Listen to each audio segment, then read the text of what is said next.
Okay, we'll get started. So, yeah, hello everyone again. Again, welcome to our webinar in partnership discovery. I'm Ali Mima, I'm one of the talent acquisition managers here. Just to go over some housekeeping. If you've got any direct questions, please direct them to Q&A. We won't be using the raise hand feature, but we will go over some questions at the end.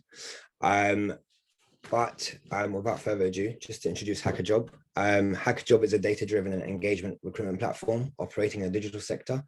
We use data points to find candidates jobs uniquely based on their CVs and skill sets, ensuring both candidates and companies can conduct a more relevant and targeted approach to recruitment. Beyond that, we do offer support before and after interviews, as well as offering candidates to show off their skills through coding challenges and project uploads. To introduce discovery direct to consumer, they're building user experiences ranging from classic lean back viewing to interactive learning applications for web, connected TVs, mobile devices, and consoles for their large footprint of discovery on networks. In fact, Discovery Plus is now one of the fastest growing online streaming platforms across the globe. They're covering everything from search, catalog, and personalization. They're growing globally. Their growing global engineering group is crucial to Discovery's future. Just to introduce some of the speakers, we have Kevin Roche, who's the VP Insight and Decisioning, and we've got Aarohi Jain, who's the Senior Product Manager. Unfortunately, Ida Palm is not feeling well, won't be joining today, but we do also have Jeff Waters, who's the recruitment partner. So if there's any questions related to recruitment at the end, he'll also be here to answer. But yeah, we'll hand over to Kevin now. Excellent. Thank you all for joining. Let me just put up a document on screen here.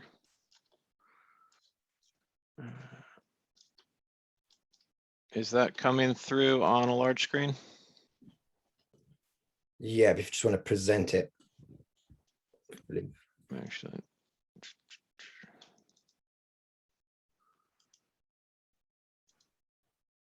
is that coming through on a large screen? That's it, that's through now. Excellent.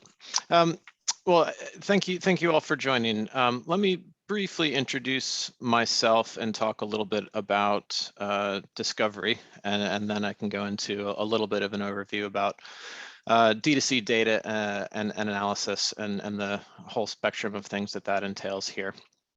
So my name's Kevin Roche. I joined Discovery about 2.5 years ago, and it's been a really excellent ride. So my role is as VP of Insight and Decisioning for our sports division. For sports, that includes Eurosport channels, which many of you may know. It includes our Eurosport.com free offer online of news, scores, results, etc. It includes a lot of the free-to-air channels that we have around Europe, where we'll use them for selected sports broadcasts. And importantly, it also now includes Discovery Plus, where we're building out a sports tier in most of our key markets, which includes all of the Eurosport content, as well as premium football in the Nordics, the Olympics that we just spent most of July and August working on, and then other great events. Now, I've spent most of my career in kind of insight type roles. I started as a management consultant, but I spent a lot of time in consumer businesses with a lot of data. So Coca-Cola Enterprises, where I worked on e-commerce strategy. Expedia, where I worked on a lot of marketing analytics for all of the online marketing. And when I joined Discovery, took on the role because of really the opportunity in D2C. So we're building, as Ali said, some really cool products for lean back and interactive viewing. And data is, as you'd expect, at the heart of a whole lot of that. But what I'll go through here, the data roles span quite a big spectrum of things in a D2C business. So really roughly trying to kind of group them into a few different disciplines here. So if you look at the left, we've got, things like insights and ad hoc analysis, where teams of analysts really try to pull together information from all sorts of sources to make sense for business decision making. We've got a whole set of business processes that we need to support: planning, forecasting, performance evaluation, business case development for investments, etc. That we'll have to lean on a whole lot of data to do well. And of course, we've got a set of management reporting, data dashboard, visualization type exercise that we need to make information accessible and available to the whole business. But all of that needs to get fed by a whole bunch of other types of data. So then there's a different set of data and insight that we do around consumer research. So we will develop surveys, focus groups, panels with prospective users, existing users, past users, whatever it might be, to get insights about how they've used our product, how they use competitive products, what they're looking for in our offers. We'll do a whole bunch of market research, understanding the state of competitor products, understanding the state of pricing and packaging offers in order to make sure that what we're doing sits effectively in the market. And of course, we do a whole bunch of user experience research. So, really sitting closely with sets of our users to understand how they are navigating our products, where are the pain points, where are the confusion opportunities, what are the features that are resonating or not with a set of users. There's a whole different set again about really kind of capturing and managing the usage data that's coming off of our digital products. You'll hear a little bit more about this from Aarohi. But there's a set of work we have to do to implement all of the data capture on all of our different products, and with every platform, with every release, to make sure that that is complete, accurate, and insightful. Is an extensive job for our teams. And of course, there's a whole set of work about data management and strategy. So how do we build and maintain the pipelines that take all that data from whatever the source system into places where it can be enriched and stored and accessible and combined and ultimately used for insight and so forth. And then there's there's a final set of activities where I expect there's a lot of interest from this group around more of the data science applications. So what kind of machine learning and algorithm development can we do within our engineering teams to enhance the products that we're building? What sort of experimentation platforms can we build? What sort of A/B tests can we run and monitor across all of that? So huge spectrum of work. My team covers most of the first two columns. Product teams cover most of the third columns, and engineering teams cover a lot of the fourth. But obviously, the magic is in how we coordinate that across the whole organization. And it is a big and global organization, so that's a challenge in itself, but one I think that we're making really good progress against. Now, of course, doing all of that different type of data work involves using a whole bunch of different types of tools. So depending on what your particular skills or experiences are, you might find some of these things are familiar, or some of these things are new opportunities. But we use the right tools for the job, whatever that might be. So again, if we go kind of left to right, on the insight side, we'll use a number of visualization analysis tools like Tableau or Power BI. Obviously, a lot of the data that we're working is we need to use SQL to extract and analyze, and all the standard desktop tools, the Google Suite and Microsoft Suites to present and communicate. For user and market research, we do a lot of our own survey development and scripting. We'll use best-in-class partners in market research, such as Maru or such as Publicis, to augment our teams where we need to. And we'll buy in a lot of data where we need to, third-party data from syndicated research or from market research agencies like Ampere, TechEdge, to cover all the television viewing data across Europe and so forth.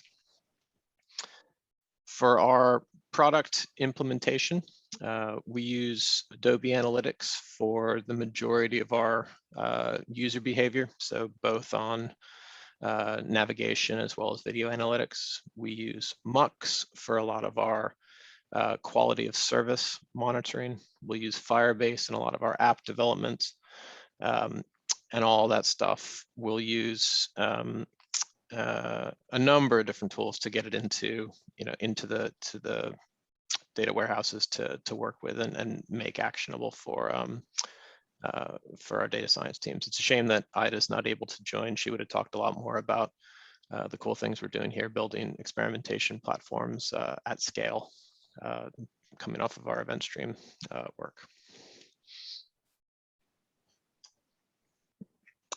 And we use this data across really all parts of the business. That's what's quite interesting and impactful for me. So just to give you a flavor of the types of things that we're using all this data to be, it'll be about content development and acquisition. What kind of shows should we be developing? Where should we be investing for sports? Which rights should we be looking to acquire or renew or not renew based on their performance in either acquiring or engaging our customers? When we're spending millions and millions of dollars on consumer marketing, we need to know which consumers to target. We need to know which marketing channels are delivering the best ROI. We need to know what kind of content or creative to use. And again, we can use a lot of big data at scale to inform those decisions programmatically. For our product performance, we need to understand where any performance issues are happening for buffering, for playback failure, for app crashes, etc. We need to understand feature usage, page usage, content, title usage, so that we can have a really good understanding of our customer behavior. How are users navigating our products? What is the type of content that we should be recommending that they watch first or that they watch next following any particular piece of content? How do our newer acquired users compare to past users? Are they different in meaningful ways in terms of the content they're using or the ways they're navigating our products? Which features are we using? Which features do we need to develop? And of course, how can we keep these as customers? So what are the churn prediction triggers that we can detect in behavior? How can we improve the conversion of our free trialists? How can we extend the length of a visit or increase the frequency of a visit? These are all the types of questions that we'll try to answer through our data. And of course, it's the complications that really do make it an interesting and challenging job for all of us. So we're doing this across multiple platforms. We've developed products for pretty much all the connected TV platforms, as well as a whole bunch of others that aren't listed here for specific TV distributor partnerships. We develop apps for iOS and Android mobile. We have web products that actually play a big role in both consumption and acquisition. And we have desktop and mobile responsive web products for pretty much everything. And of course, we have a number of different branded products in the market. Discovery Plus is where most of our attention is focused now. But as I said, we have Eurosport, which is both a free and a subscription product. We have player.pl by TVN in Poland, which in that market is a really big destination for all types of video entertainment content.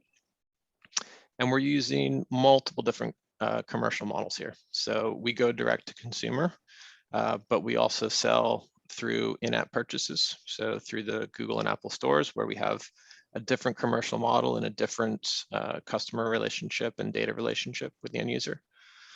We sell through B2B partners like Vodafone or like our TV affiliates across Europe. And we have a subscription model, but we also have an ad-supported model, ad-light models, and entirely ad-supported in the case of Eurosport.com.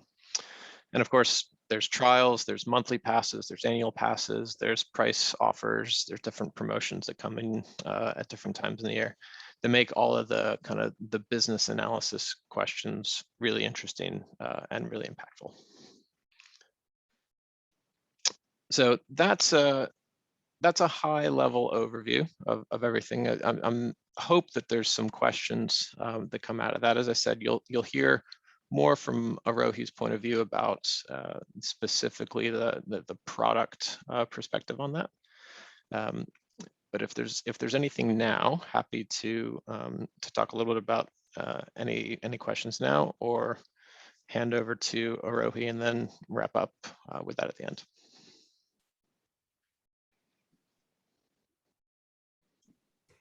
Great. Yeah. Do you want to pick up Aarohi, and we'll field the questions at the end?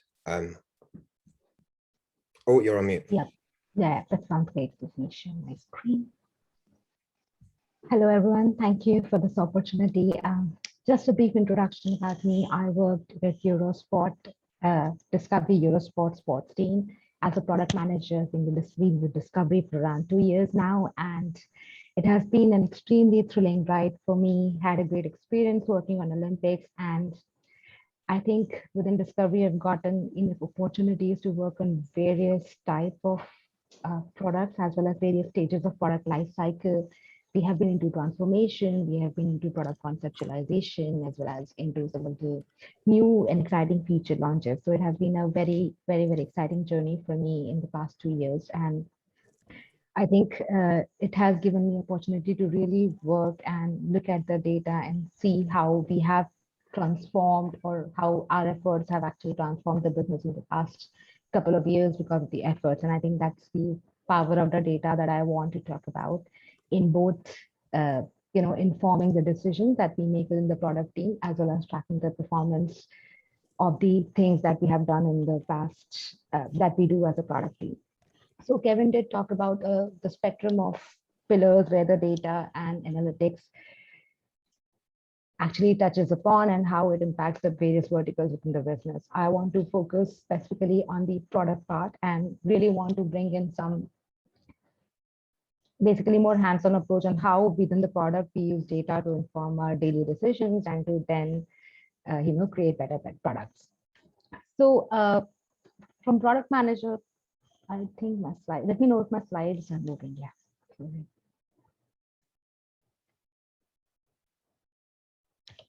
So from a product perspective, like I said, no matter in what product phase we are in what life cycle we are in, whether it's product conceptualization or whether it's a business as usual operations.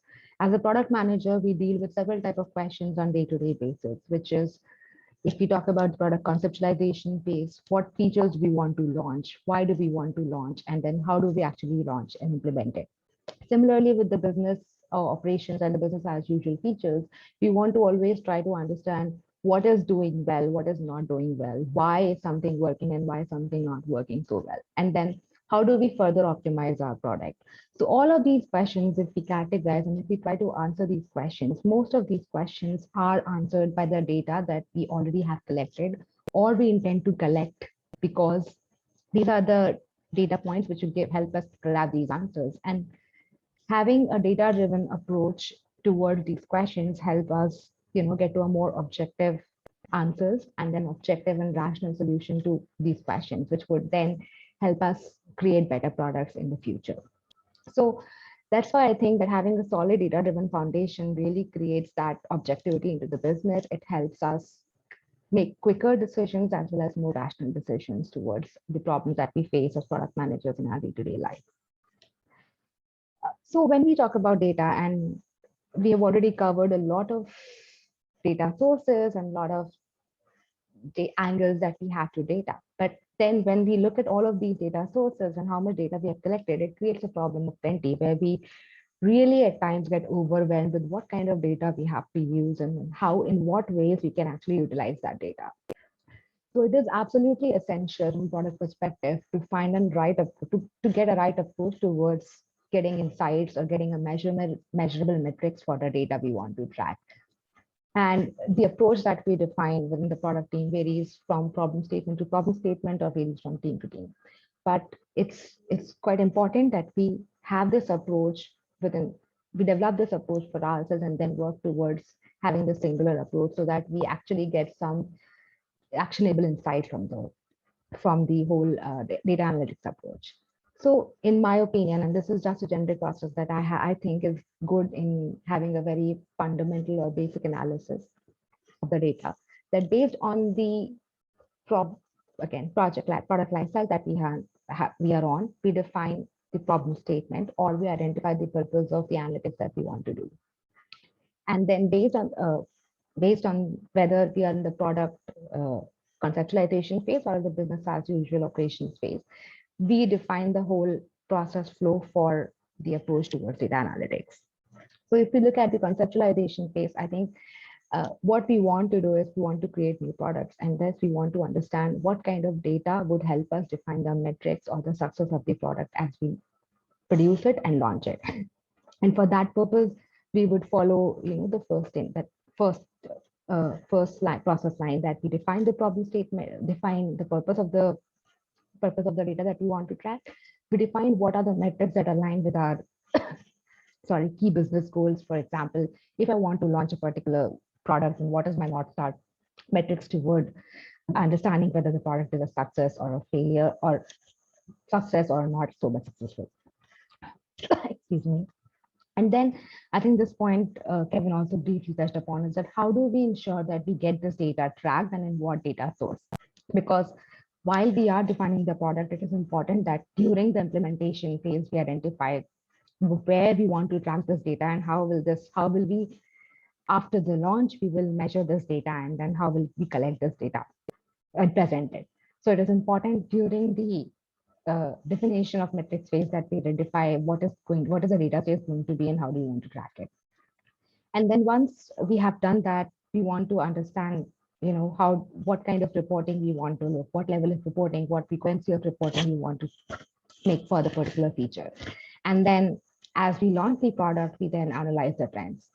So that is a typical or a very generic process for the data-driven approach towards when we are looking at launching a new product or we are conceptualizing a new product. Whereas when we look at business as usual operations, we are mostly focused towards finding means and ways to optimize the product. And in that case, we start with identifying the problem or trying to find the root cause of a problem that exists, or trying to find a better way to do a certain things.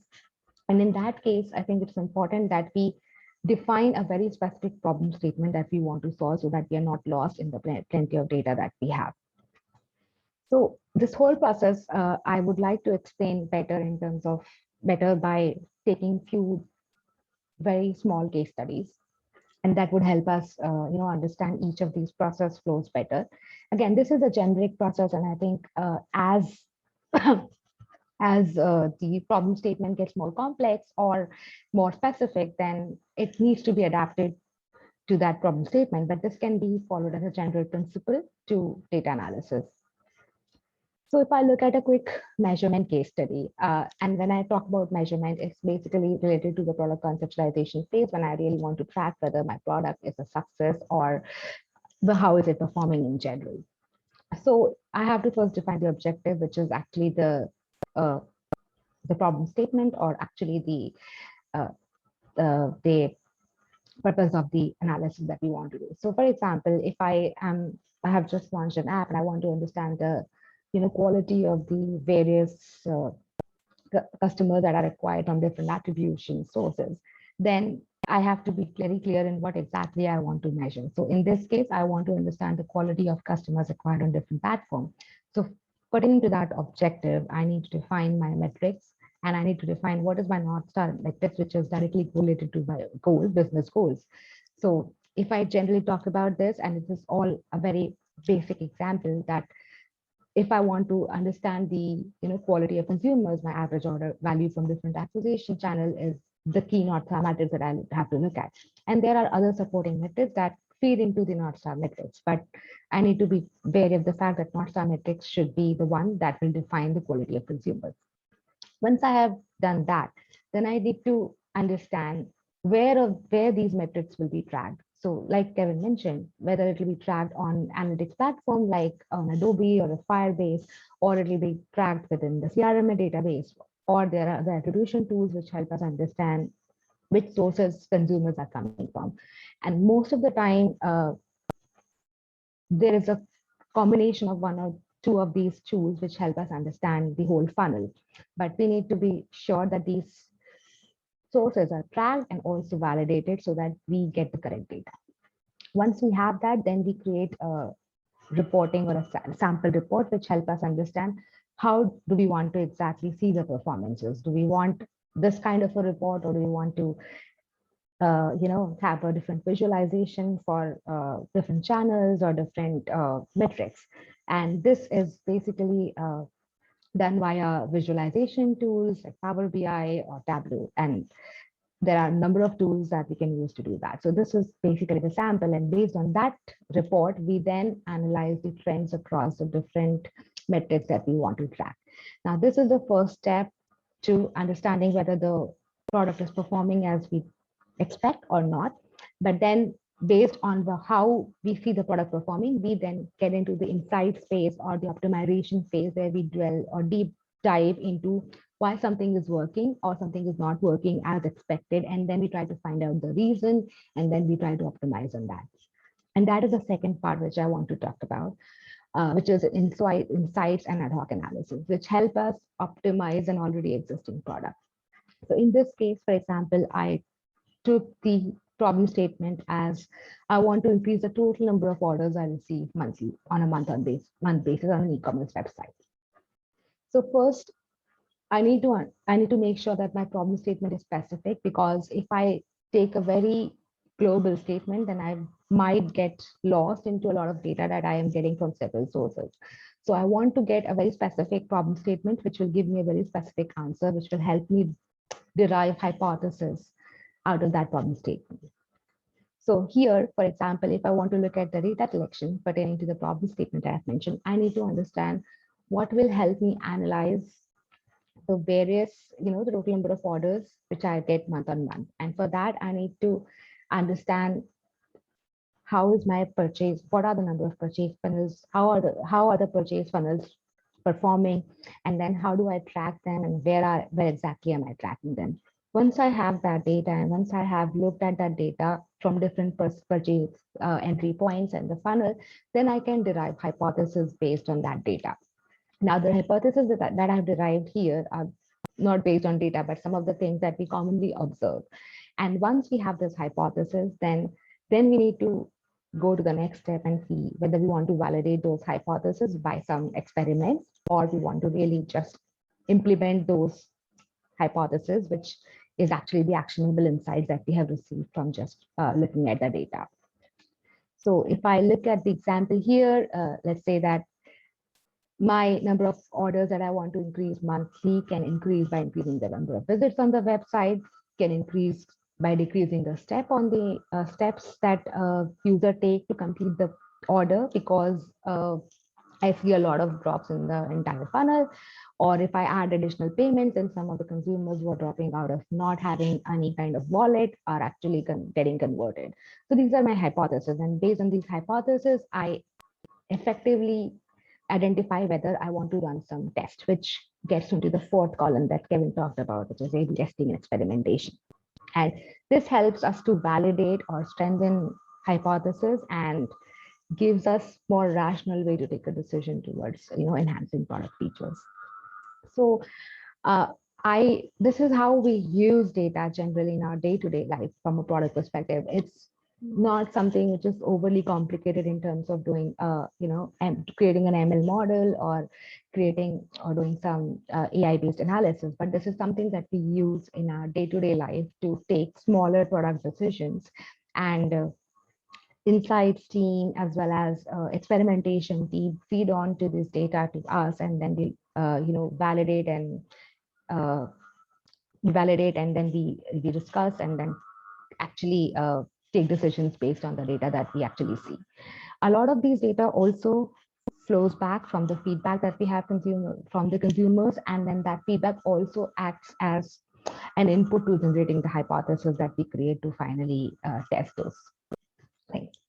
So that is what I wanted to talk about from a product perspective, how it is important in our day-to-day life, and how we really, you know, are getting into the phase where we are completely getting driven by data-driven mindset, and we try to rationalize our decisions, and any kind of roadmap that we make, any kind of direction that we take, it's mostly driven by the insights and analytics team, and of course what we feed from the data on a day-to-day basis.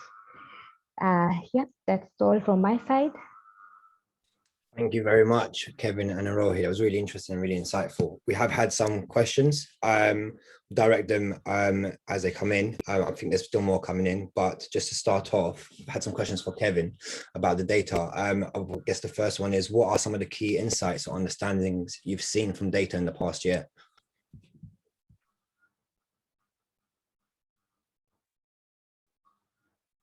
You're on mute, Kevin, sorry.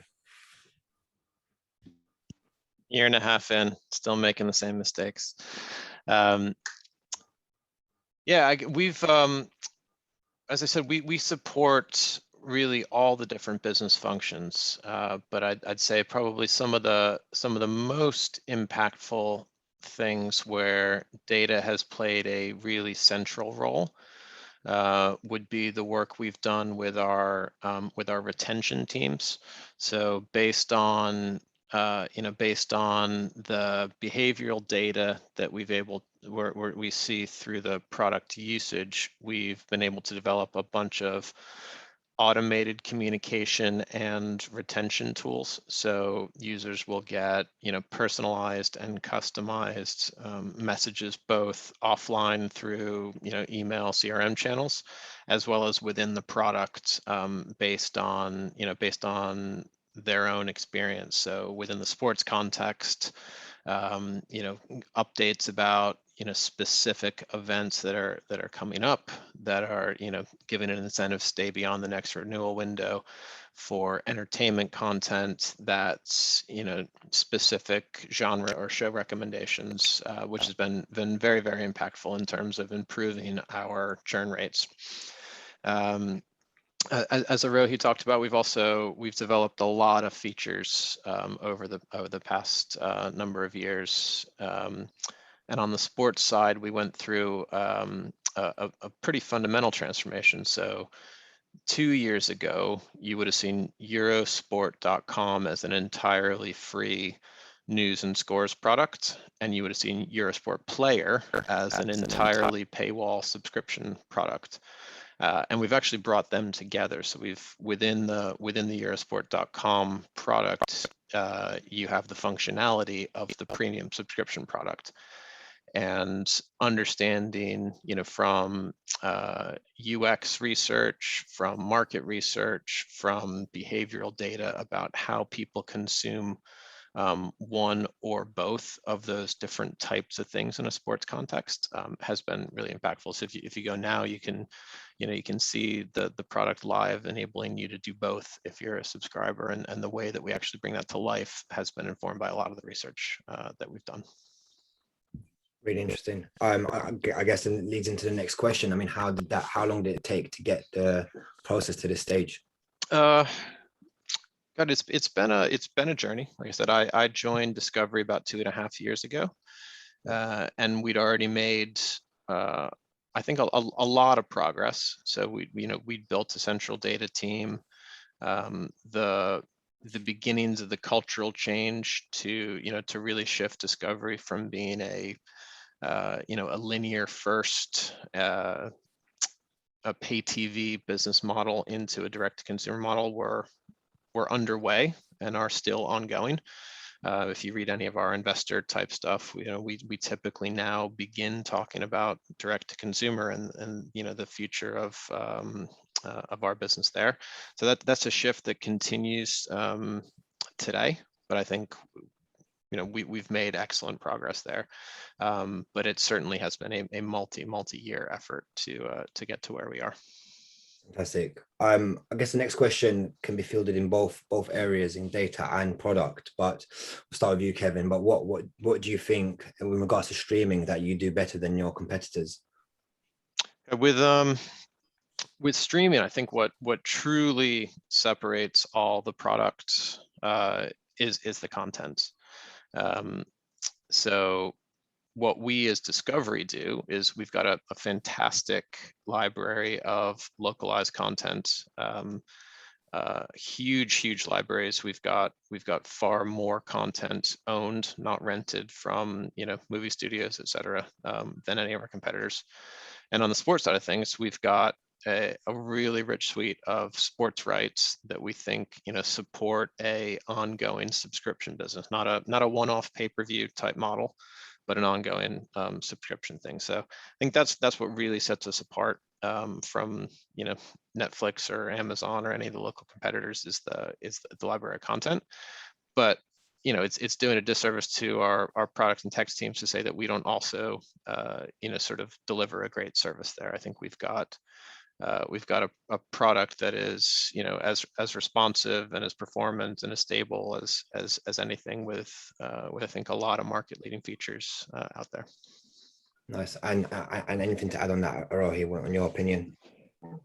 I think I completely agree with Kevin on, yes, I think in terms of content portfolio, we have got a huge portfolio, and kind of, you know, the sports and the live streaming experience definitely complements that, you know, laid back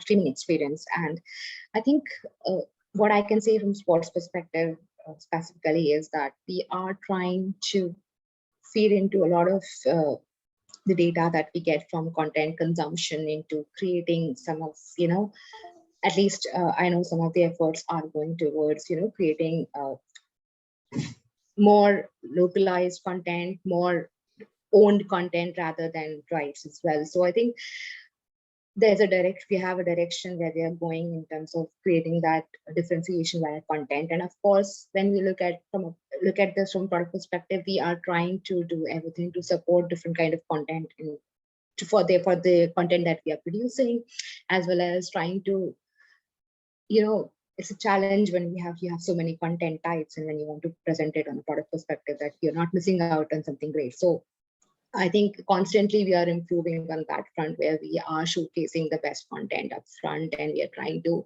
you know, really contextualize the whole experience for the consumers. Fantastic. The question is directed to Kevin. When you went through the data types in the company and spoke about your team and the other teams, I wanted to know how the structure is like. Yeah, good question. So as I said, I think high level, my team, so I'm like I said, within the sports organization, and my team covers most of what I said in the first two columns. So that's the consolidated insights, the market research, it's the consumer research, it's the business process analysis, and it's the executive communication through dashboarding, reporting, et cetera. And work really closely with all the other functions that are involved there. So the implementation is generally sits within the product teams. So these would be you know, people within each of the product organizations that are developing the stories, working with the engineers to make sure that we've got all of the tracking in place, accurate, comprehensive, et cetera. And the majority of the data science work would sit either within, we have a central data team, which is largely US based, and we've got a number of engineering teams, which are all over the world, and largely European, that'll do a lot of that development. So it is a distributed thing, but there's not, you know, in a direct consumer business, I do believe that's the right model. You've got to have a lot of different people working with and around data, and have a collaborative model to make sure that it's accessible. 100%. I think it's always a constantly evolving process as well. But yeah, really interesting. One for Aarohi. It's ask, what was one of the more interesting projects? I'm sure all projects are interesting, but what was one of the more interesting products you were working on?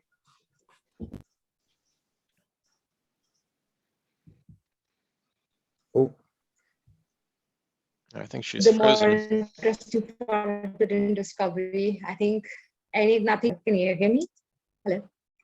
Yeah, we can hear you. I think, yeah, you're back now. Yeah, perfect. Yeah. So I think nothing beats Olympics experience really from product perspective as well as kind of engagement perspective. That has been the highlight of working with Discovery for the last 2 years. I think in terms of the product that we are currently working on, which is not particularly related to rights or any kind of content specific drive, is how do we manage the sports data, which is like we have plenty of sports data across different type of sports, and working, really trying to understand what to present to what users for what sports at what time. I think that's the biggest challenge that we as a team are working on. And I think that's pretty interesting because it's different across different sports, different across different territories, and quite interesting to really understand perspective and understand the various sports. So that's a great experience for me at this point. 100%. I can imagine with in comparison to any other sports activity, there's so much going on at one time. It's just splitting it between it, of course. That actually answers the next question: how was it delivering your services for the Olympics? But yeah, it's perfect. Just another question for you, Aarohi. What's the process of creating updates for the app? Is it based off insights and hypotheses you provide? Updates for what? Sorry, For the app. Mostly, yes. So I think product features are more driven by consumer insights, some kind of market research, but optimization initiatives are mostly driven by the data that we see on day-to-day basis. So if we see I am mostly work on the web team, but I think that's the general process that app also follows. But if a particular, let's say, a funnel is not working, if you don't see a lot of traffic going to a particular page, which you really want to focus on, then you would like to see the entry points to that page. And then you go through page analyzing the page flow diagram, you understand where actually is traffic diverting, and then you try to see how do we get them back to the page that you would desire, right? And based on that, I would create hypothesis, and that's very contextual to exactly what page you are referring to, what feature you are referring to. So it's difficult to really specifically say what exactly would be the insight, but I would say that yes, for optimization and enhancement, we definitely look at data before we take any decisions. Fantastic. I think this is another one for you. How do you differentiate between tests that are worth pursuing? How do you categorize them? Kevin, I think this is one question that you can also answer, but what I do from product perspective again is that for any test, if I have to understand whether I can really get a positive or a negative result, right? And whether I can get measurable results out of that test. If I'm not getting any direct answer based on a certain level of confidence that I would like to have, I would rather do a more exploratory research for that hypothesis than do an A/B test or a multivariate test for that. So that's the very baseline of me evaluating any kind of feature or optimization option for a test or a further exploratory research or a further customer feedback research, something like that. Maybe Kevin, you can add more insights to that. I think it's a very good answer. I guess the other lenses that we'd of course think about going into test design is, what do we think is the expected impact of a successful test, so that we'll be focusing our resources on the things that we think are going to make the most difference in whatever the business KPIs that we're trying to improve are. The actionability of that test, as Aarohi said, is this something that we can, with a reasonable amount of time and effort, set up an instrument properly, and is it one that we can conclude within a reasonable amount of time, so that we're actually staying responsive to the test. If it's something that we have to leave live for 8 months in order to get a statistically significant result, is that the right place to spend our testing effort? Maybe not. Great. Fantastic. Thanks for the answer. So another question, I think this is for Kevin, is I currently speak Power BI and Tableau, but we have been measuring ROI on marketing campaigns. Are you able to share your best practices that work for you and the Discovery team? I can't share too much detail. Obviously, that's one of the more commercially sensitive things we do. But I guess in general, we've got, you know, through the data science teams, we've developed a really good idea of the lifetime value of any particular customer in any particular geography on any particular type of product. And we know what that looks like when they've been acquired through specific marketing channels. So then we can, you know, we can manage the spend on those marketing channels to make sure we're at the, you know, the right level of return that we're comfortable with in terms of, you know, how aggressively we're trying to grow versus how much we want to deliver profitability or whatever the balance of those two. That, of course, raises the questions about, well, what does it mean through a marketing channel? Because in most e-commerce spaces, you've got, you know, some version of a multi-touch or multi-channel attribution challenge. So we deal with that. We've got a media science team that spends a lot of time with each of our marketing partners to you know, to get a sense of the incrementality from each of those. And like the rest of the industry, this is an ongoing challenge as, you know, as the cookies change, as marketing partners like Facebook and Google change the way that they share data with advertisers, et cetera. So ongoing and interesting challenge for us and the industry. Fantastic. And how do you ensure that the framework or the discovery framework is scalable across the company? That's I mean, we keep a very close eye on what the industry is doing, and we've got you know, a lot of bright people asking difficult questions of us, so that hopefully keeps us on our toes and keeps us a step ahead of where we need to be. Fantastic. So just to there's some repeat questions, so I'm just going to move forward. With Aarohi, are there any particular software that you use to analyze data and create hypotheses? So like I mentioned before, like we have data coming from different sources. We have regular feedback from Maru. We have Adobe Analytics trying to helping us, you know, define customer behavior, understand customer behavior as well as reporting. So I wouldn't say that there's one tool that we use for creating hypotheses. There are several tools, and we observe data across these tools for different purposes. We do work closely with some A/B testing tools to create hypotheses and, you know, do A/B testing there. But I wouldn't say there's one tool that fits, you know, all our purpose. It's like a mix of all tools that we use. We have some editorial tools that help us drive some decisions that are based on editorial inputs, more,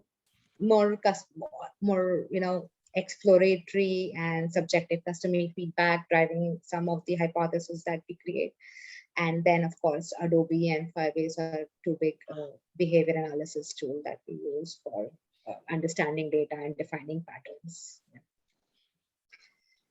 Fantastic. And what are the plans for Agile automation?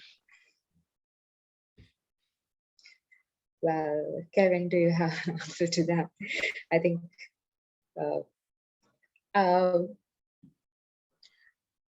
I would need a more clear definition of what exactly does it mean before I can answer that question. Because okay, that's fine. Yeah, if I think that question was from Olawale Oladeji. So if you do want to just drop in a bit more clarity, I'll ask it again. Another question that's come up is part of the transformation journey. What are the areas? What are there any areas in technology adoption as well? Pertaining to data or pertaining to actually the product? It's not clarified, but we can answer it in both lenses if that's okay. Like from technology perspective, yes, I think we are moving to different tech stacks. We're trying to adopt the latest technology. I'm not a engineer, so I will not be able to really, you know, pinpoint what are the technologies that we are using. But we are, of course, you know, improving our tech stack on a regular basis. We are using more advanced, let's say, scripting and technical features. But again, I am not a technical person, so I won't be able to give a very detailed idea of exactly what are the new technological things that we're using. From data perspective, maybe implementation perspective, maybe analytics, maybe Kevin, you can give some answer to that. But as far as I know, we are like constantly evolving our in Adobe and data infrastructure. We are trying to get a more discovery-wide accepted structure for architecture for data platforms. Kevin, if you want to highlight something. Yeah, no, that's certainly, building global standards for everything we do is part of where we're going. On the analytics side, doing more and more with event streaming data rather than just sort of page tracking, navigation tracking, video tracking, user style. It all still plays a role, but more and more of the future product analytics is going to be event stream driven. And on a on a product point of view, we're certainly continuing to invest in the three major platforms I talked about. So we'll continue to do a whole lot with connected TVs and all the major platforms around the world for that. We're going to continue to do app development with Apple and Android. Mobile devices play a huge role in people's lives, including for longer form subscription video. And we're going to continue to invest in web because that plays, a surprisingly large role in consumption and a critical role in user acquisition. So all three of those major platforms are going to continue to be big parts of where we invest. Great. I'll ask this question about data, and then we'll just try to field some questions for the recruitment side, because we're not conscious we're running out of time. How do you cleanse your data? You must be having a lot of data, which might be good or bad. So what kind of tools or processes do you use to find the right data? So a whole lot of the effort we will spend is on implementation and QA, so that we know that what's coming in from behavioral at source is reliable. As we bring that together and enrich it for analysis, inevitably, you're right, that throws up all sorts of anomalies. In general, we want to go back to source and fix that at source where we can. But we will, we will make actionable decisions where we can. A big part of the challenge here is not to be, sort of paralyzed by incomplete or marginally incorrect data. And the challenge, of course, is understanding when it's marginal versus when it's critical. So that's where we'll spend a lot of times with our product teams and with the engineers to make sure that what we're capturing in the first place is reliable. I think probably with the time we have, that's as much as I can say there. Yeah, well, fantastic. Yeah, just again, because there's so many more questions coming in, we'll send an email out later on just to try to answer a few more, but we'll field some of the questions that are coming in around the recruitment side for Jeff. I know Jeff's already answered this online, but for anyone that's missed it, they've asked, what are the learning and development side that you provide within the company?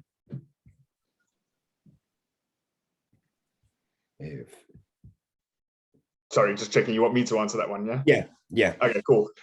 Yeah, I think largely speaking, I mean, Kevin would also be able to jump on this because he would have reports. But largely speaking, my understanding is that we do attribute a lot of time and effort into making sure colleagues are engaged and that they're, offered unique experiences. Largely speaking, our PNC team would work with hiring managers to create something quite bespoke to individual colleagues and what learnings they're looking for.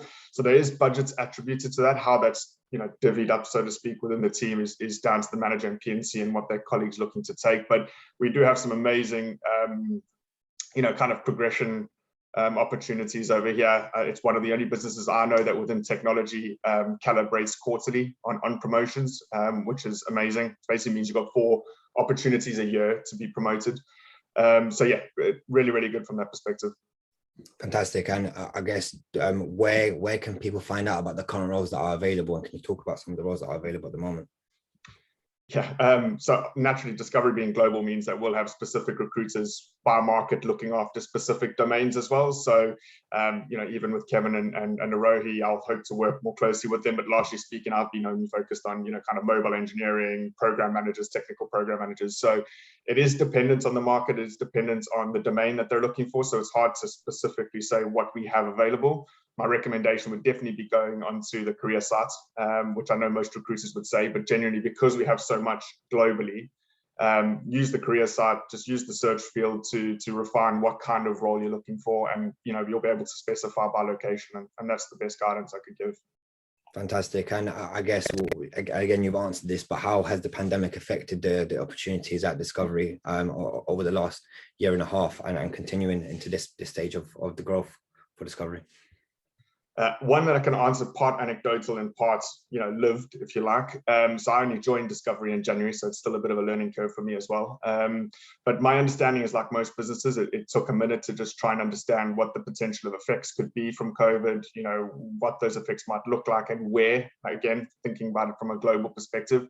But I think what was really clear for everyone to see is that we saw a huge uptake in streaming. I don't know how the world would have survived without being able to stream content last year. So if anything, that accelerated the need for us to really, grow the platform and get it to a point that we could start to scale that internationally. So, past a very small pause, we've continued to hire heavily, and again, I mean, that includes the opening of 3 new tech hubs in Sweden, Poland, and India. So we continue to scale, and my understanding is next year it won't be any different. Fantastic. I do want to mention to everyone, we have recorded this session, so it will be available on the YouTube channel. We'll send you an email with the link. There are a few more questions to answer, but we'll try and get that answered with a Q&A later on. But thank you everyone for joining. We have reached the end of our time, and thank you so much to the speakers from Discovery for joining us and sharing the information you have, both Kevin and Aarohi and Jeff. Thanks everyone, appreciate you joining. Thank you. All right.